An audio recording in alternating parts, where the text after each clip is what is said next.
More and perhaps most difficult of all is the example that I provide starting on page 132, which is the act of keeping vigil.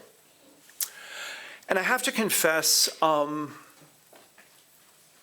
this was a very difficult part of this chapter to write, and I do conclude with it. But it comes out of the experience of Sandy Hook and the mass shooting that happened with the young children there. The day that I learned about Sandy Hook, it did me in, as I'm sure most people. It was a level of unimaginable atrocity that I just could not get my head and heart around for days. I mean, it was a very difficult time. And at the time, with my contemplative community that I had founded, I felt just a deep need to say something in the wake of this. And so I wrote a kind of pastoral letter to them, which, as I'll show you shortly, ends up being reworked into the final paragraph, actually, of this chapter. And I just want you to understand that when I talk about asceticism as vigil keeping, I'm talking about needing to have enough strength to let God be God, and where we are incapable of changing the course or the outcome of something, not to become calloused, not to self-medicate, not to turn away, not to resort to judgment, but to find unflinching compassion for all involved. And it's a very difficult practice to get right and to do often. But it is one of the processes that I think in our world today, as we've heard over again, we are called to more and more, just because we're aware more and more of what's happening around the world. And we're asked and forced at times to carry information we'd rather not even know about. One of the paradigms that I think of in this is the women who remain at the foot of the cross, unflinching, couldn't change the outcome, couldn't even touch Jesus in the moment. But I must believe that somehow the compassion of their gaze was a balm for him, not because it would ever change the outcome of what was to happen to him, but because it was an unflinching, abiding presence before the horror of the cross. Powerless to do anything except to abide. And that abiding is what keeping vigil is. At the bedside of one who is passing from this world to the next, being with someone in profound grief, or at a difficult transition in life, or in the aftermath of a terrible tragedy, we all want to get callous. We all are tempted, really, to become fortressed.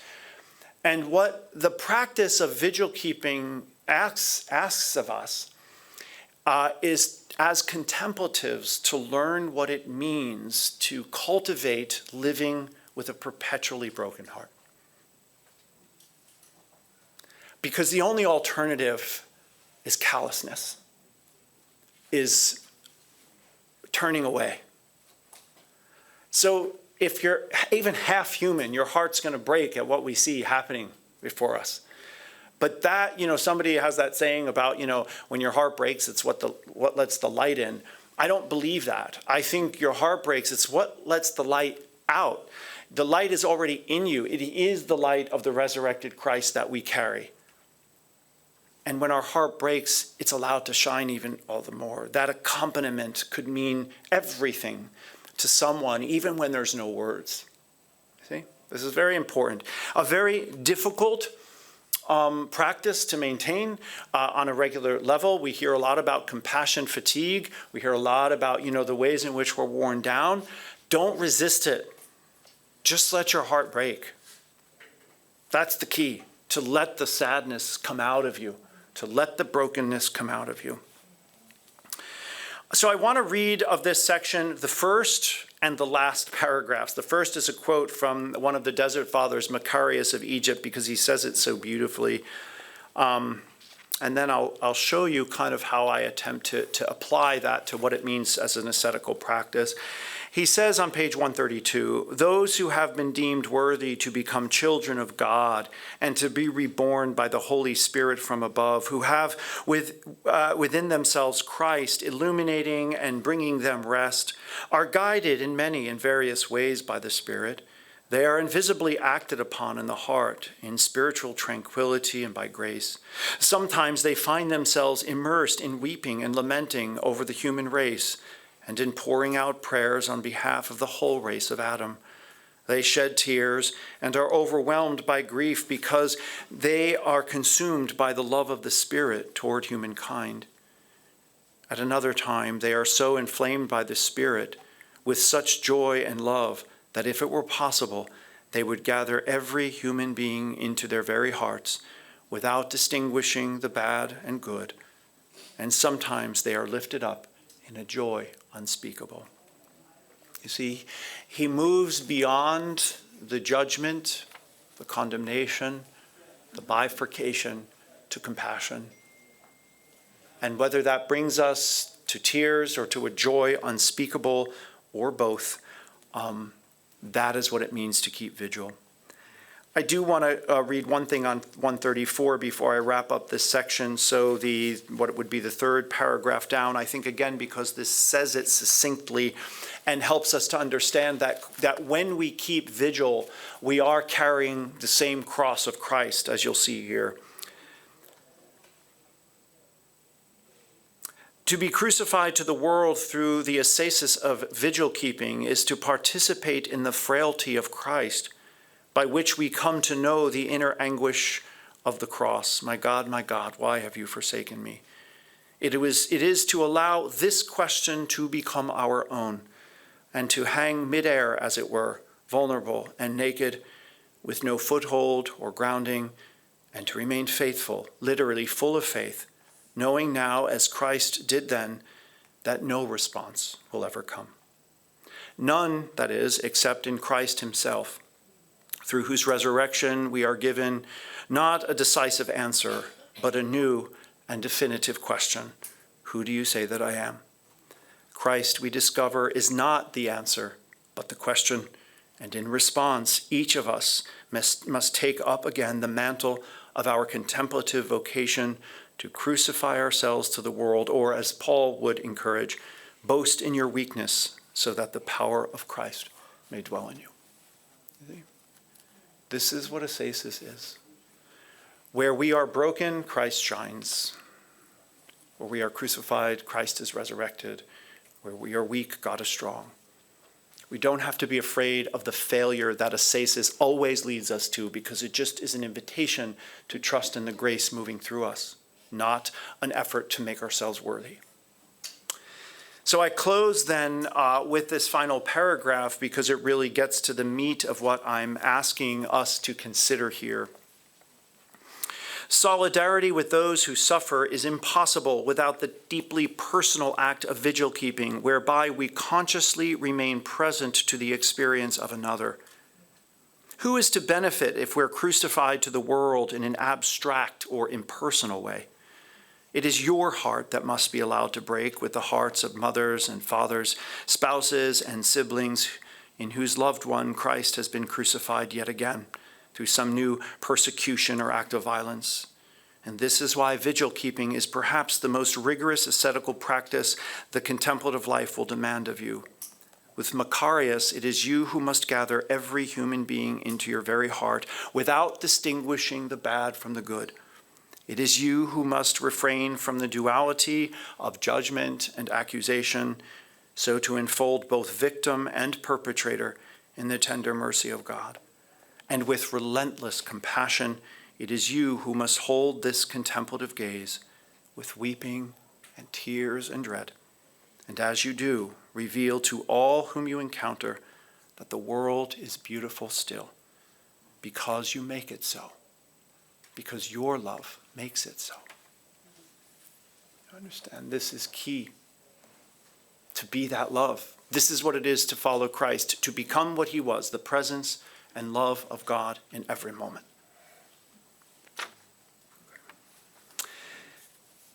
So that embodiment then of prayer, as it were, leads us to my final chapter. And I intentionally saved a discussion about prayer itself, about meditation, to the end, because my sense is that for many who are introduced into Christian contemplative life, there is a sense that meditation is the whole of prayer, but in fact it's just a part of it. You see? And I wanted to get all this other stuff under your belt before then addressing what exactly prayer and so forth might look like.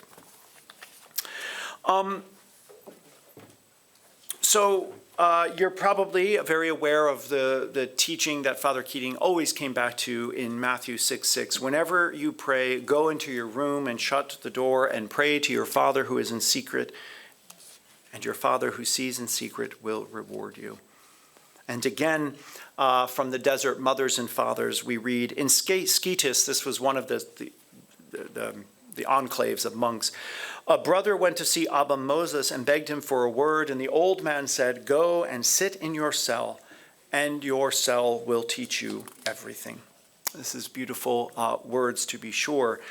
And yet, this is my question. If that is beautiful, and if that is true, why does this next quote also ring true? The one who sits in solitude and quiet has escaped from 3 wars, hearing, speaking, and seeing. Yet against one thing shall he continually battle, and that is his own heart. And again, Hans von Balthasar, this one hits where it hurts. Every solitary hour that is truly such contains a challenge. That is why there is so little real solitude. Although we pretend to long for it, we avoid it and start up a noise in ourselves.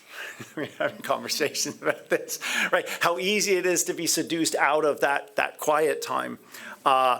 And yet we're drawn to this teaching of the silence. We're drawn to the idea that if and when we sit in that solitude, in the cell of the heart, that we will indeed find that rest, and yet we resist it. So I start the chapter by talking about a monk I met once when I was in college, and I write this in the opening. He says, you can read all the cookbooks in the world, an old monk once told me, but until you feel the heat of the oven, you will never bake a loaf of bread. No book about the contemplative life can ever replace the heat of the oven, except this one, of course, but we won't do that. And as the Desert Mothers and Fathers famously taught, go into your cell, it will teach you everything, and so on. So you see, reading about prayer is not the same as praying. Right? Reading about the ecstasy and the beauty of prayer and all of this stuff that I try to offer in this book needs to be put down. And it should never serve as a replacement for that silence and solitude, which really does teach us what we need to know. And so as we read in Romans, the Spirit, as we move into that place of solitude, moves us very much to what is beyond words, and what Paul talks about, the groanings of the Spirit. But what does it mean for us, we who are in the world, to live a contemplative life that is not merely a retrofit or watered down monasticism? One of the things I talk about in this chapter is how many years ago I had gone to Spencer Abbey, where Father Keating was. I think at the time he wasn't there. He was already at Snowmass for the time being. But I went to Spencer to discern a monastic vocation, which had sort of plagued me for years, starting when I was younger. And I just needed to figure it out. So I went for an extended retreat of nearly a month. And the beautiful thing that came out of that experience was that I really, for the first time, was able to distinguish the difference between a monastic vocation and a contemplative vocation. And that was invaluable to me, because it was the first time I understood I was definitely called to one, and absolutely not called to the other. that clarity was so freeing because it really became the seed for everything I've done in ministry since. It's the seed for this book, it's the seed for what I do at St. Columba's, and it's the seed for the original community I founded on contemplative practice and forming a contemplative sort of, you might almost think of it, it was like a chapter of contemplative outreach built around Eucharistic prayer. What does that monastic mean? Like monastic refers to those people who give themselves over to become monks or nuns. So monastic refers to the place where the monks live, a monastery. A monastery, right. So monastic life would be those who are cloistered, who live in the monastery, sort of, outside the world, behind the cloister walls, and who devote themselves to a very serious, very rigorous pattern of prayer 7 times a day, typically.